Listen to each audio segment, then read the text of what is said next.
Today, we're going to pull back the curtain on one of the most powerful and maybe one of the most confusing systems on the planet. We're going to meet the architects of energy. You know that feeling, right? You pull up to the gas station, you look at the price, and you just think, how? How did it get this high? Why does some conflict happening thousands of miles away suddenly make it more expensive for you to fill up your tank? It can feel completely random, but trust me, it's not. It's all part of a system.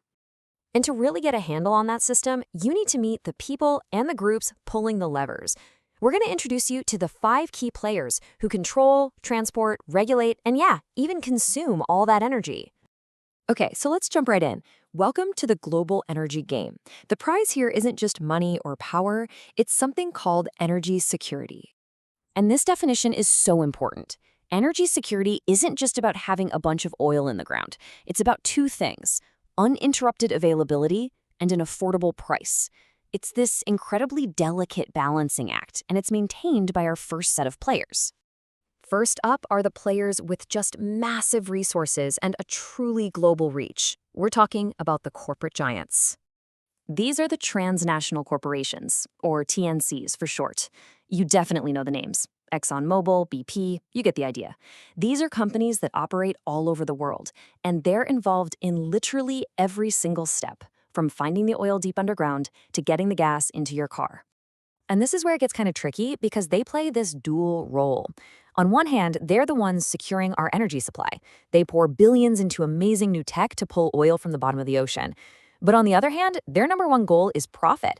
So if prices dip too low, they might cut back on production to protect their profits. And that can create a whole lot of instability for the rest of us. All right, let's move on to our next architect. This is a group of entire countries that holds just immense power over the price of oil, a price that even those corporate giants have to pay attention to. This is the price-setting cartel. I am, of course, talking about OPEC, the Organization of the Petroleum Exporting Countries. Think of it like a club for oil-rich nations. They all get together and coordinate to manage the world's supply of oil, and when you manage the supply, you influence the price. So how does it actually work? Well, it's pretty simple on paper. The member countries all meet up, they hash out a deal on how much oil each of them is going to produce. That decision then changes the total amount of oil available on the market. If they cut supply, prices usually go up. If they increase supply, prices tend to go down. It's Econ 101, just on a massive, world-altering scale. And because we're talking about countries, not just companies, their decisions are never just about business. They are always about politics. This quote just nails it. When you're talking about energy, you are always talking about geopolitics. Okay, so our next 2 players are a little less visible, but honestly, without them, the entire system would just grind to a halt. TNCs and OPEC might decide how much energy there is, but this next group is how it actually gets to us. First up, shipping companies. These guys are the arteries of the global energy system. We're talking about these gigantic tankers crisscrossing the oceans, carrying oil and natural gas. They connect the places that have the energy with the places that need it, making sure that physical flow of fuel keeps moving around the world. But here's the thing about arteries. They're vulnerable. Just one blockage in a critical shipping lane, one of these choke points like the Strait of Hormuz, can basically give the global economy a heart attack. It can send prices through the roof almost overnight.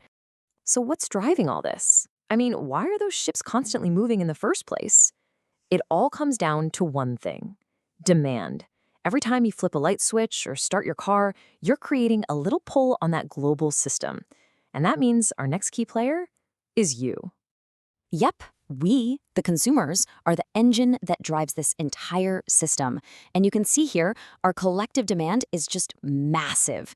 And a huge chunk of it, we're talking 80%, is still for fossil fuels. That demand is what justifies all the investment and keeps the whole machine humming. And that gives us this really interesting 2-sided power.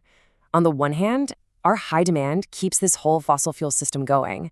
But on the flip side, every choice we make to manage that demand, being more energy efficient, using less, it reduces the pressure on the entire supply chain. It just goes to show how all of our choices, big and small, create these ripple effects. And that brings us to our final architect, the player who literally sets the rulebook for everybody else in the game: the government. Think of governments as the referees. They're the ones writing the policies that shape everything from production to consumption. They decide what the country's energy mix is going to look like, more fossil fuels or more renewables. They regulate those big TNCs. And at the end of the day, they're responsible for making sure their citizens have a stable supply, even protecting those shipping routes we just talked about.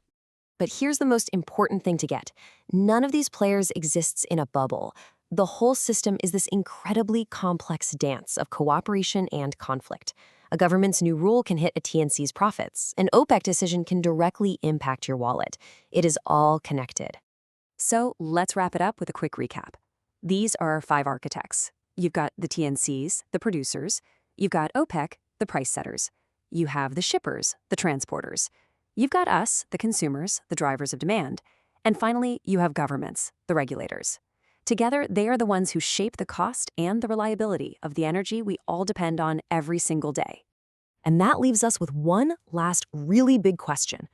As the world keeps changing, with huge challenges like climate change and amazing new technologies, are these the same architects who are going to design our energy future?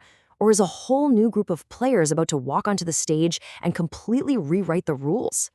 That's the question that will define the next chapter of our energy story.